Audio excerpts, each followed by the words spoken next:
Welcome to another deep dive. This time, we're going on a journey through the book of Numbers. Ooh, exciting. It is. And to help us make sense of all of it, we've got this awesome guide Okay. from the Instituto Bíblico do Brasil. That's great. Yeah, and what I really like about this guide is it doesn't just, lay out like the history and stuff. Right. It also gets into like the theology of number, Oh, awesome. which is what we're all about here. Yeah. That's the good stuff. The Book of Numbers, it's kind of overshadowed. It's next to some pretty famous books in the Old Testament. Right. But it's got so many good stories Yeah. and laws and things like that. It's true.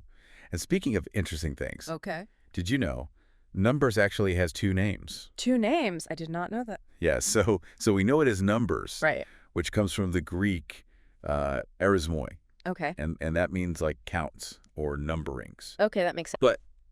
But in Hebrew, it's called midbar bar, Bidbar. which means in the desert. Oh, wow. So it's like two clues for the price of one. I know, right? That's so cool. Yeah. Yeah, and both titles are they're really important, Mhm. Numbers highlights, the fact that they counted the Israelites Right.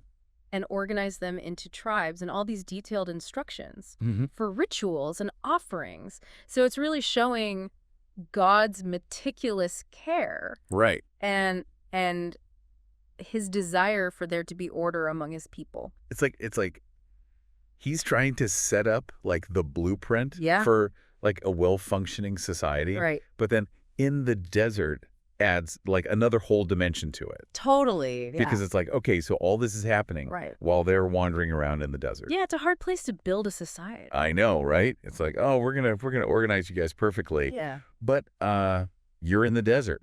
Right, with very limited resources. And that's where I think all the drama comes in. It's like the desert becomes this crucible. Oh, I love that. And their faith is really tested there. Right. And their loyalties are challenged. Yes. And it's really where their character is forged. It's this journey of physical and spiritual transformation. Yeah, it's a great word for it, crucible. Because it really captures that intensity Yeah. of what they were going through. And you know what? This guide Okay. lays it all out really well. Oh, good. It divides the book into 6 key sections. Okay, so what are they? Okay, so it starts with censuses. Okay. Then it goes into the laws for the Levites. Okay. Then ceremonial institutions. Okay. Then journeys and incidents. Oh, boy. And then new censuses and laws. All right. And finally, instructions for when they get to the promised land. So it's like a roadmap. It is. Yeah. For this epic adventure. I like that. And each one of these sections is, it's like a window Okay. into this whole journey that they went on. Oh, So, for example, the censuses, yeah. they're not just about counting people. Okay. They're about how God is organizing these people. Right. It's like he's saying every single one of you He's important. matters Yes. to Yeah. me, you know? Not just like a head count. Right, exactly. He's got a plan for each of them. Yes. And then you have like the laws for the Levites, Right. which is all about like ritual purity Right. and who does what in the community. Okay. So it's like God saying, all right, I want to make sure things are holy and orderly. Right. But do you think it was just like practical? I mean, it's definitely practical. Yeah. But I think it's also, it's got to be more than that. Yeah. I think these laws really show that they have a unique covenant with God. Okay. And the Levites, remember, they were that special tribe. They were responsible for the Tabernacle, which was that portable sanctuary, representing God's presence. Mm-hmm. So they had to strictly adhere to all these laws Okay. to make sure that that space was holy Right. and that they could have that relationship with God. So it's like every single detail, all the rituals, all the laws, all of it was about connecting them back to God. Yes, exactly. That's amazing. And speaking of details, our guide also gets into some of the specifics Oh, okay. of the camp layout Yeah. and how they organized the tribes around the tabernacle. Wow. It's like ancient urban planning. It really is. That's so cool. And the symbolism in that layout is just it blows my mind. Yeah. Tell me about it. Okay, so the tabernacle, which represents God's presence, right? Right. It's right in the middle of the camp. Okay. And then all the different tribes are arranged around it in a certain order. Wow. It's a picture of their unity, their devotion, Yeah. and that they're supposed to be constantly aware of God. Oh, wow. Imagine waking up every morning I know. and you see the tabernacle. It's a constant reminder. Wow, yeah. It's a physical manifestation of their faith. Exactly. But then when you get to the part about journeys and incidents, it gets a little, A little messy. yeah, a little messy. A little bit. What happened? It's like there's rebellion, doubt, Oh, no. complaining. Really? People trying to, like, undermine Moses. Oh, wow. What's going on there? I know, right? So it seems like even with this incredible structure and God leading them, they were still human. Right. Still human. They had the same struggles that we do. Yeah, like fear, doubt, temptation. It's the human experience, you know? But I think these incidents show us a lot Yeah. about faith and what happens when you disobey. Right. And that constant, like, struggle between what we want and what God wants for us. Yeah, it's like this push and pull. Exactly, yeah. So let's talk about some of those incidents, you know, because there's some, like, crazy stuff in here. There is, like, some serious drama. Yeah. Okay, so first you have, like, the rebellion of Korah, Dathan, and Abiram, Okay. who thought they could, lead better than Moses. Oh, so they challenge Moses. Yeah, and it didn't go well. Yeah, I bet. Like, at all. Okay. And then you have, like, that time they sent the spies into Canaan, Oh. but the spies came back terrified and spread fear to everyone else. Oh, no. And that's why they wandered in the desert for 40 years. Oh, wow. I didn't know that. Yeah.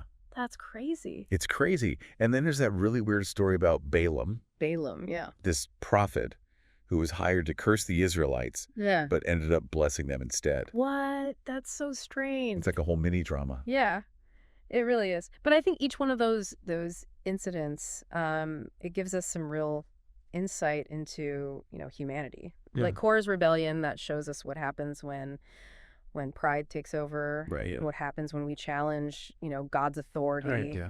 And then the story with the spies, that shows us how easy it is for doubt and negativity to, like, take over and completely, derail us from what we're supposed to be doing. Right. And then Balaam, Yeah. I think that shows us that God's will ultimately wins, Yes. no matter what we try to do. It's powerful. Mm-hmm. And it really makes you think.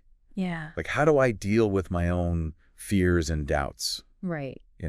How do I respond to authority? Mm-hmm. How do I stay true to what I believe in when things get tough? Yeah, it's like holding up a mirror to our own lives Mm-hmm. and asking, the tough questions. Exactly. And that's why this book is still so relevant today. Totally. It's not just some old story. Right. It's about what it means to be human Yeah. and how we relate to God. It's a story about all of us It is. and how we struggle with our faith and trying to be obedient Right. and figuring out how to live in a world where we don't always get what we want. It's amazing how much we can learn from all this. I know, right? And we're just getting started. I know, that's the best part. And, as we, like, really start digging into these rituals and laws, Yeah. we got to remember they weren't just, like, random rules. Right? They were really symbolic, Yeah. It was all about connecting the Israelites to God Right. and teaching them, like, deep spiritual truths. I like that. So, like, it's easy to get lost in the details Yeah, and forget about the big picture. totally. So let's talk about some of these rituals. Okay. Okay, so one that I thought was really interesting Yeah. was the one for purifying someone who had touched a dead person. Oh, yeah, yeah. It involved, like, burning a red heifer Okay. and mixing its ashes with water and then sprinkling that on the person. Wow. That's pretty intense. A lot, right? What was the point of all that? Well, it shows us how important purity was to them. Okay. Like both physical and spiritual purity. Okay. To them, death was like impurity, like a separation from God, who is the source of life. Mm-hmm. So even if you accidentally touched a dead person, Right. you were ritually impure. Right. And you had to go through this whole process. Be clean again. Exactly. Before you could be part of the community again and, worship God. So it wasn't really about, like, physically washing. Right. It was more about, like, spiritually cleansing. Yeah, it's like restoring their relationship with God. Yeah, okay, that makes sense. Mm-hmm. But, like, why a red heifer? Good question. Why that specific animal? It probably had a lot of symbolic meaning. Okay. Some people think it represented life, Okay. like a contrast to death. Interesting. Yeah, and some even think it was, like, pointing to Jesus. Whoa. His sacrifice that would ultimately make everyone clean from sin. Oh, wow. So, like, this ancient ritual was foreshadowing something much bigger. Exactly. That's incredible. And speaking of dedication, Okay. there was another practice that I was curious about. Okay, what's that? The Nazirite vow. Oh, yeah, the Nazirite vow. So it involved not drinking wine, not cutting your hair, and avoiding dead bodies. Right, right. Seems like a big commitment. As a big commitment. Yeah. So what was the point of all that? Well, it was the way for people to show their devotion to God, Okay. like completely dedicate themselves to him. Okay. It wasn't for everyone. It was totally voluntary. Right. But if you wanted to, like, really go all in for God for a certain amount of time, Yeah. this is what you would do. Okay. So they were literally separating themselves Exactly. from like the normal world. Yeah, physically and spiritually. It's like they were making their commitment visible. Yeah, exactly. It's an outward sign of an inward change. Right. And it makes me think about like what we do today. Yeah, what do you mean? You know, like we don't have these specific vows or rituals, Right. but we have ways that we show our dedication to things, Yeah. like volunteering or just like trying to make good choices. You know, like living our values. Exactly. It's Yeah. like our own version. Yeah. Yeah, totally. The Nazirite vow. It's that same desire to dedicate ourselves to something bigger than ourselves. That's a great way to put it. Yeah, and it shows that even though these rituals may seem strange to us, Right. the ideas behind them are still important today. It's about connecting with something bigger than ourselves. Yes. You know, and showing what we believe in by how we live. Exactly. It's about living a life of meaning and purpose. Yeah. Yeah. Like we're all on this journey, just like the Israelites. They are. You know, figuring out our place in the world. Yeah, yeah. And the book of Numbers. Mm-hmm. It shows us what that journey could look like. Yeah, with all the ups and downs, Right. the good and the bad. And it reminds us we're not alone in our struggles. Yeah, absolutely. So we've talked about rituals and laws and some pretty intense events in Numbers. Yeah. But one thing that this guide really emphasizes is organization, Yeah. like how the camp was set up Yeah. and all the different roles the Levites had. Mm-hmm. Why was all that so important? Well, think about it. They were a brand new nation. Right. They had just escaped slavery in Egypt. Yeah. And they were trying to like create this new society Okay. from nothing. Right. In the middle of the wilderness. Yeah, it's a tough job It is. So, yeah, they needed order. Mm. They needed structure. to survive. Yeah, exactly. It wasn't just about being tidy. It was about like staying alive. Okay, that makes sense. But this guide also says the layout of the camp was symbolic. Oh, absolutely.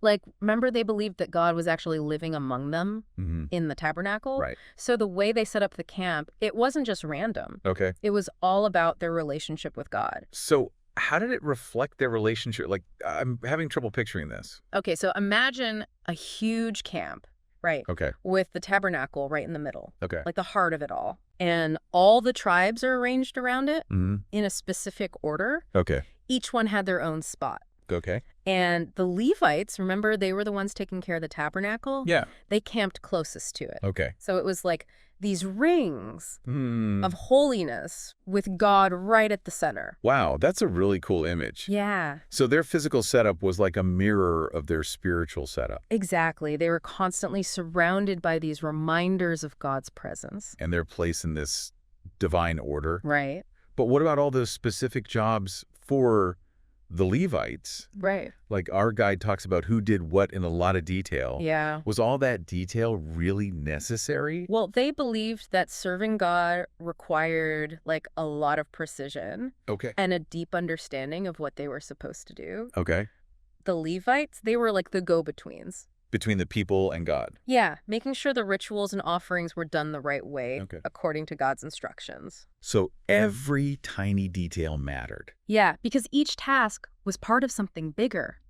It's like they were trying to be as organized as they thought God was. Right, exactly. It makes sense if you think about it. Mhm. When we want to do something special, something sacred, Right. we try to do it carefully with intention. Yeah, like we choose the right words.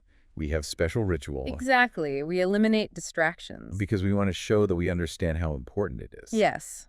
We're recognizing something bigger than ourselves. And even though we don't have tabernacles and Levites, Right. we can still learn from how they approached worship. Yeah, totally. Like approaching things with intention, Right. with reverence. And really understanding our responsibility. Right, that's something we can all do. Absolutely. Well, we've covered a lot of ground in this deep dive into Numbers. We have. It's been quite a journey. It has. I'm curious, what stood out to you the most? For me, it's just how relevant this book still is. Yeah, it might seem like a really old book Right? with strange stories and laws, Mm-hmm. but it's really about things we all deal with. Right. Faith, doubt, obedience, leadership, community, Mm-hmm. that search for meaning. That's what makes it so powerful. Yeah, it speaks to us no matter where we are on our own journey. Absolutely. And that's why deep dives like this are so great. Yeah. They help us connect with this ancient wisdom Right? and find new ways to think about our own lives. So keep thinking about what we talked about today. Yeah, think about the wildernesses you're going through. What are your promised lands? And how can those lessons from the Israelites help you along the way? That's a great question to ponder. And the journey doesn't end here. No, it doesn't. Keep exploring Keep asking questions. and keep on deep diving. Thanks for joining us on this incredible deep dive into Numbers. Yeah, thanks for listening. We'll be back soon with another deep dive into a new and exciting topic. Until then, happy exploring.